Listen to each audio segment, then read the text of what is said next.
আমরা মানুষ হয়ে মানুষকে কেন ক্ষতি করব? ভালোবেসে একজন মানুষকে বোঝানোর চেষ্টা করব। আমি একটা পোস্ট দিয়েছি, সেই পোস্ট অনেকেই দেখার পরে অনেক তাদের মন্তব্য কমেন্টস করছে এবং বাজে বাজে ভাষা ইউজ করছে। এতে করে আমি মন খারাপ করিনি। তখন আমি বুঝতে পারছি পোস্ট দেওয়ার কারণে তারা মনে কষ্ট পেয়েছে, তাই তাদের ক্ষোভগুলো কমেন্ট বক্সে তারা প্রকাশ করতেছে। এতে করে আমি 1% মন খারাপ করিনি। কিন্তু একটা জায়গায় দুঃখ লাগছে যে আমরা মানব জাতি হয়ে এত বাজে ভাষায় কীভাবে বকাবকি করে একজন মানুষকে। সে যদি আমাকে সুন্দরভাবে বলতো যে ভাই এই পোস্টটা আসলে দেওয়া ঠিক হয়নি, পোস্টটা ডিলিট করে ফেলেন, আমি অবশ্যই ডিলিট করতাম তার প্রতি সম্মান রেখে। কিন্তু সে এমনভাবে আক্রমণাত্মক কথা বলছে যে আমি কোথায় থাকি সেই খোঁজ খবর নিয়ে সে এখানে আসবে, আমার সাথে সে মোকাবেলা করবে। দেখেন, ইসলামটা আপনার আমার সবার। ইসলাম একটা আবেগের জায়গা। ইসলাম ধর্মের মানুষ আমি। সে আসলে জানেও না, বুঝেও না। জানে হয়তো বা বুঝে সবই। একজন মানুষকে না জেনে না বুঝে, জানে না বুঝে না, এটা বলা ঠিক না। সে অবশ্যই সবই জানে, কিন্তু জানাশোনা মানুষ কিভাবে এরকম বাজে ভাষায় বকাবকি করে, সেটা আবার বাবা মা নিয়ে। এটা আমার কাছে খুবই খারাপ লাগলো। সে যদি আমাকে সুন্দরভাবে বলতো অবশ্যই আমি এটা ডিলিট করতাম। এবং সে আমার সিনিয়র হবে না, এটা 100%। সে আমার সিনিয়র হবে না, জুনিয়রই হবে। ভাই যাই হোক না কেন, সে একজন মানুষ।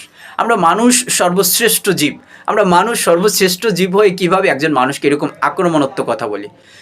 আমার কাছে সে যদি আসে, সে আমাকে কোনো ক্ষতি করতে পারবে না এবং আমার দ্বারা কোনো ক্ষতি তার হবে না। সে যেখানেই যেতে বলুক না কেন, আমি যেতে পারি, কিন্তু আমাকে সে ক্ষতি করতে পারবে না এবং আমিও তার ক্ষতি করব না। কেন? আমরা মানব জাতি, আমরা মানুষকে ভালোবেসে তাকে বোঝানোর চেষ্টা করব। আমরা কেন ক্ষতি করব একজন মানুষকে? আমি চাইলে একজন মানুষকে ক্ষতি করতে পারি, অপশন আছে, কিন্তু আমরা কেন ক্ষতি করব? সে তো মানুষ, আমার মতনই তো মানুষ। সে যদি আমার দ্বারা ক্ষতি হয়, তার পরিবারটা কতটা কষ্ট পাবে, তার বাবা মা কতটা কষ্ট পাবে। তাই আমি কেন তাকে ক্ষতি করব? আমাকে যদি সে ক্ষতি করে, আমার বাবা মা যেরকম কষ্ট পাবে, আমিও তাকে যদি ক্ষতি করি, সেম একই রকমের তার বাবা মা কষ্ট পাবে।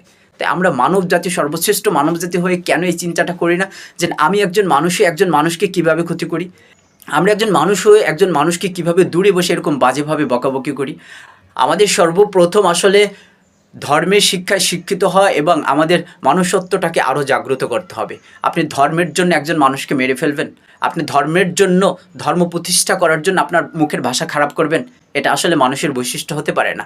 তাই আপনি যেটাই বলছেন, যাকে বলছি, যাকে উদ্দেশ্য করে বলছি, সে যদি ভিডিওটি দেখে থাকেন, আসলে আমরা মানব জাতি তো, ভালোবাসা শিখেন। আমি আপনাকে ভালোবাসি, আপনিও ভালোবাসা শিখেন। আপনি আমার কাছে যদি আসেন বা আপনার সাথে আমার যদি দেখা হয়, আপনি কখনো আমার ক্ষতি করতে পারবেন না, কোনো দিন পারবেন না। আপনি যতই শক্তিশালী মানুষ হন না কেন, আপনি ক্ষতি করতে পারবেন না। এটা আমি আপনাকে চ্যালেঞ্জ করলাম। আর আমি আপনাকে কখনোই ক্ষতি করব না, কারণ আমি আপনাকে ভালোবাসবো।